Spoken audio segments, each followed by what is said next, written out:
Hi hello friends, welcome to மோகனா recipe.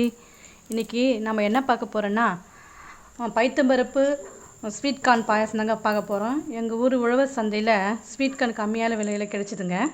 அதுதான் வச்சு இப்போ இன்றைக்கி இந்த ரெசிபி செய்ய போகிறாங்க. அந்த ரெசிபி எப்படி செய்யலாம் இப்போ நம்ம பார்க்கலாங்களா? வெறும் கடாயில் அரை கிளாஸ் பைத்தம்பருப்பு வறுத்து எடுத்துக்கணுங்க. வறுத்து எடுத்துக்கின்னு குக்கரில் அதை கொட்டிக்கலாங்க.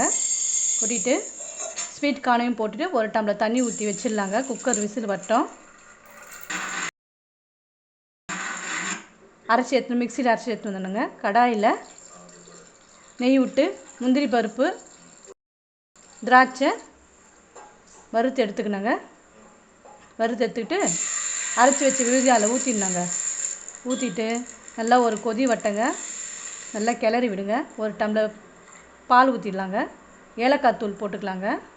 போட்டு ஒரு கிளாஸ் சர்க்கரையும் போட்டுக்கோங்க. போட்டுன பிறகு நல்லா ஒரு கொதி வட்டங்க. கொதி வந்து ஸ்வீட் கார்ன் பாயாசம் ரெடி ஆகிடுச்சுங்க. தேங்க்யூ.